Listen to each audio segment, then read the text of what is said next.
Hey guys, കുറേ നാളായി ഞാനൊരു വോയിസ് ഓവർ ചെയ്തിട്ട് അപ്പോൾ വിചാരിച്ചു ഇന്നത്തെ വീഡിയോയ്ക്ക് എൻ്റെ വോയിസ് ഓവർ തന്നെ ആയിക്കോട്ടെ എന്ന്. ഹോസ്റ്റലിൽ ലീവൊക്കെ കഴിഞ്ഞ് ഒരു സെമ്മ് കഴിഞ്ഞ് എക്സാമിൻ്റെയൊക്കെ ക്ഷീണം തീർക്കാൻ വേണ്ടി നാട്ടിലേക്ക് വന്നതാണ് കേട്ടോ. ഹോസ്റ്റലിലേക്ക് വേണ്ട കുറേ സാധനങ്ങൾ തീർന്നിരിക്കുന്നതുകൊണ്ട് ഇന്ന് അതൊക്കെ പർച്ചേസ് ചെയ്യാൻ വേണ്ടിയിട്ട് നമ്മൾ പുറത്ത് വന്നതാണ്. ഒരു സെമ്മായെങ്കിലും യൂണിഫോമൊക്കെ കിട്ടുന്നത് ഇപ്പോഴാണ്. അതുകൊണ്ട് തന്നെ യൂണിഫോമിന് വേണ്ട ഷൂസും മറ്റു കാര്യങ്ങളൊക്കെ ഇപ്പോഴാണ് കേട്ടോ മേടിക്കുന്നത്. അപ്പോൾ ഷൂ മേടിക്കാൻ വേണ്ടി ഒന്ന് രണ്ട് കടയിലൊക്കെ കയറി ഇറങ്ങിയെങ്കിലും അവിടെ നിന്നും കിട്ടാണ്ട് ഏറ്റവും ലാസ്റ്റ് നമ്മളൊരു കടയിൽ വന്ന് അവിടെ നിന്നാണ് നമ്മൾ ഷൂ ഒപ്പിച്ചെടുത്തത്. അത് കഴിഞ്ഞ് നമ്മൾ നേരെ പോയത് സ്റ്റേഷനറി ഷോപ്പിലേക്കാണ്. അവിടെ ചെന്ന് ഇതുപോലെ കുറേ സാധനങ്ങൾ കഴിഞ്ഞിരിക്കുമായിരുന്നു. അതൊക്കെ മേടിച്ചു. അവിടെ നിന്നും ഏകദേശം നല്ലൊരു ബില്ല് തന്നെയായിട്ടോ. നമ്മൾ കുറേ സാധനങ്ങൾ ഒരു സെമ്മെന്ന് പറഞ്ഞാലും 6 മാസത്തേക്കുള്ള സാധനങ്ങൾ നമ്മൾ മേടിച്ചിട്ടുണ്ടായിരുന്നുള്ളൂ. അത് കഴിഞ്ഞതുകൊണ്ട് അതൊക്കെ മേടിക്കാൻ വേണ്ടി പോയതാണ്.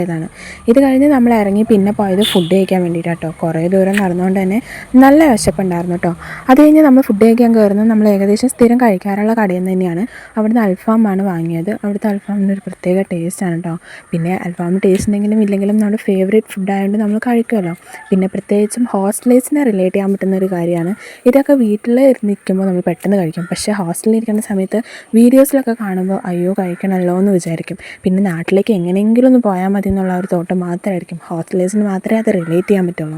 പിന്നെ ഈ അൽഫാമും കുഴിമന്തിയൊക്കെ എത്ര കഴിച്ചാലും മടുക്കാത്തൊരു സാധനമാണ്. ഇന്ന് കഴിച്ചാലും നാളെ കണ്ടാൽ നാളെയും കഴിക്കണം തോന്നും. അതേപോലെ ഒരു കാര്യമാണല്ലോ ഈ അൽഫാം എന്ന് പറയുന്നത്. പിന്നെ നമ്മൾ അവിടെ നിന്ന് ഇറങ്ങി നേരെ പോയത് ബ്യൂട്ടി പാർലറിലാണ്. എൻ്റെ അനിയത്തിക്ക് മുടി വെട്ടണം പറഞ്ഞു, അത് വെട്ടി. പിന്നെ അത് കഴിഞ്ഞ് നമ്മൾ അവിടെ നിന്ന് ഇറങ്ങി ഒരു ചെറിയ കടയിൽ കയറി അവിടെ നിന്ന് വേണ്ട കുറച്ച് സാധനങ്ങൾ മേടിച്ചിട്ടോ. അതും ഹോസ്റ്റലിലേക്ക് തന്നെയാണ്.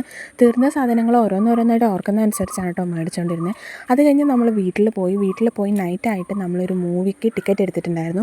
അതിന് വേണ്ടി വന്നതാണ്. നമ്മൾ വന്നപ്പോൾ അധികം ആളുകളൊന്നും ഉണ്ടായിരുന്നില്ല. പിന്നെ അത് കഴിഞ്ഞ് ടൈം ആവുന്നതോറുമാണ് ആളുകളെല്ലാവരും വന്നു തുടങ്ങിയത് കേട്ടോ. നമ്മുടെ മൂവിയുടെ ടൈം എന്ന് പറയുന്നത് 7 മണിയായിരുന്നു. നമ്മൾ ചെന്നപ്പോഴേക്കും ഏകദേശം 6:30 ആയിട്ടുണ്ടായിരുന്നു.